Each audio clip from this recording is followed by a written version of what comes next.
приятели, от втория влог от Сарагоса. В момента сме на големия площад, който ви снимах вчера. И ни предстои да се преместим най-сетне, както бях споменала в предишното видео. Искам само да ви кажа, че тук постоянно чистят и сега ще ви покажа, май вече приключиха.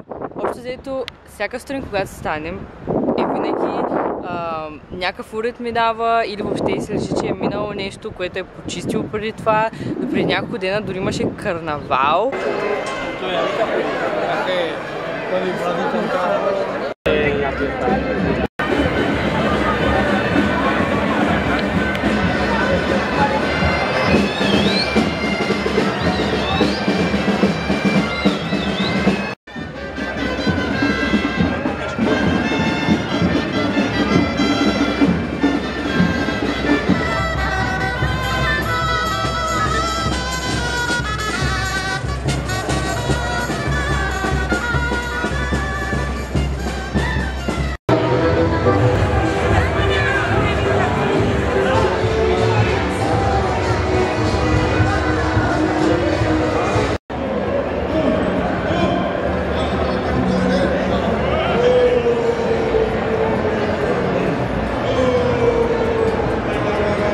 И всичко приключи за час и след час долу-горе все едно никакъв карнавал не беше минал през улиците, но аз съм лично много впечатлена, защото това нещо не го виждам в България и според мен е удобство, което не е хубаво да си го спестяваме. Другото нещо, което съм изключително впечатлена тук в Испания като цяло, е, че хората са изключително любезни и никога не са ни върнали за нищо. Тук малко не се оправяме с езика, защото не приказват испански, но тъй като моята приятелка разбира, успява да не разбира по някакъв начин. Абсолютно винаги ни помагат, току-що ме удари един куфър, Алекс. И абсолютно винаги ни помагат, са изключително мили, никога не се мръщат, не гледат лошо. Още първия ден, когато пристигнахме, пристигнахме в 2 часа, имахме малко неприятната случка да слезем на грешната спирка на влакчето, защото трябваше след самолета общо взето да хванем влак и след влака да си хванем автобус, който да ни закара от Барселона до Сарагоса, защото директните, ето това е камбаната, която биеше всеки ден, ние чувахме всеки ден общо взето, през 15 минути долу-горе. И да свърнем на историята, общо взето объркахме спирката, която трябваше да слезем с влакчето. И същевременно се оказа, че всъщност тази спирка, която ние слязахме, понякога минавал и там автобуса, но не било сигурно. Този път не било на тази автогара.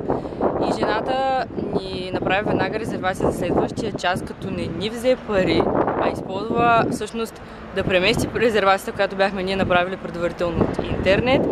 Върна ни пари, защото за следващия час билетите бяха по-евтини и помоли своя как се води, там шофьора на автобуса, който беше спрял, го помоли да ни закара до самата гара, така че аз съм лично впечатлена още от първия ден, от това колко са изключително приветливи и никой не се мръщи, не те гледа лошо заради това, че не разбираш нещо или че нещо не можеш да се справиш, което мисля, че в България не е така.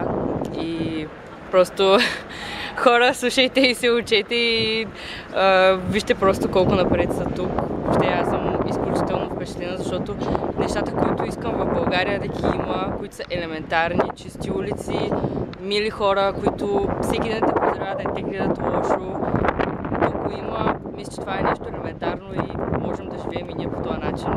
Вие как мислите?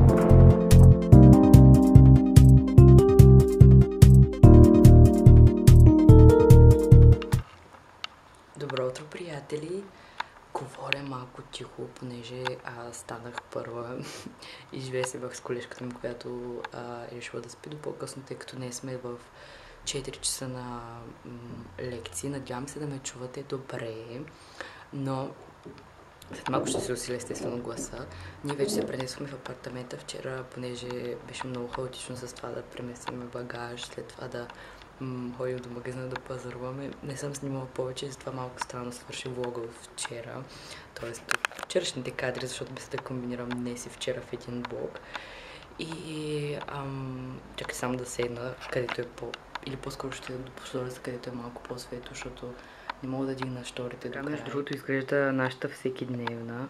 Малко гадно фокусира, но това е всекидневната. Аз тук съм се оставила закуската и компютъра, който качва едно от видеята, които са подготвила за вас.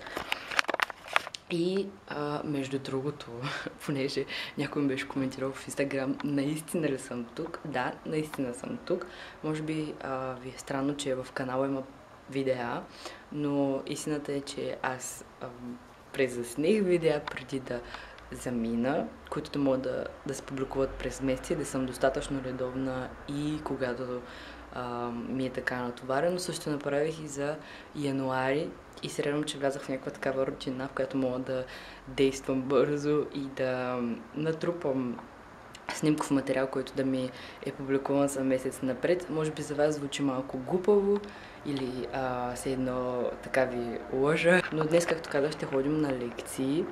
Също така, вчера беше първият ден, в който времето тук се скапа и валя дъжд. През останалите дни беше много слънчево, може би сте виждали снимките ми в Инстаграм. Ако не сте, последвайте ме.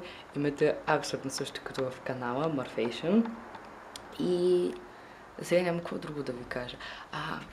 Исках да ви... Аз ви казах за чистенето всъщност, да, и за колко хора да са мили.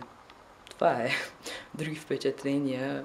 Малко се получава културен шок от гледна точка на много неща, но ще споделям във влоговете за напред. Така пускам първият влог и няма и час и вие имате направени 4 коментара, един от които беше колко време ще седя тук. Аз ще живея в Испания, Сарагоса, така се казва града, някъде. Ще живея до края на юни, което прави 5 месеца точно за целия престой. И да, моето допълнение, понеже продължавам да чета коментарите. Чакайте само да кажа име. Значи ще живееш там, ме питала Стела Терезийска. Да, за 5 месеца, защото съм по програмата Erasmus+, което го казах няколко пъти вече в видеа. Обновявам информацията, ако случайно не сте разбрали, но идвам тук за да уча главно, защото фактически този обмен се осъществява от университетите. Ние идваме да караме тук един семестър, може и повече, но ние решихме, че ще е един семестър. Това е впечатление от първите лекции, ще ви споделя сигурно с вечерта. Още говоря малко тихо, защото моята приятелка спи и не искам да я събуждам, понеже ходя точно до нейната стая и след малко ще разведа из целия апартамент. Може в нейната стая да не влизам, защото все пак е нейна в момента. След няколко месеца може би ще е моя, защото тя е стаята, която изглежда по-добре в апартамента. И като първи впечатление от Сарагоса на мен много ми харесва тук. Просто града не е прекалено голям, нещо като Варна е, откъдето съм аз. И може да се стигне пеш до много места. Същевременно е супер много модернизиран от към гледна точка на транспорт и други така удобства, които примерно в България ги няма. Искам да видя как ще бъдат лекциите. За сега университета ми изглежда много добре като сграда, много добре като... така изглеждат нещата. Казах, че хората са мили тук. Само, че изглежда се едно не си дават определено някакси зор, както се казва на български. Честичко закъсняват. Но в смисъл не драматизират много това. Пак са си усмихнати. Всичко е окей. Не са много точни като цяло. Това не им пречи общо взето. Аз малко ви забравих, но сега ви правя обещаната оглед на апартамент как изглежда. Това тук е фоето и да, от тук хода. Коридора. Сега само да оставя тази папка, която държах в ръката си, за да не се случи нещо, като показвам. Така, първата тая, която е по-наблизо. Това тук е банята и туалетната.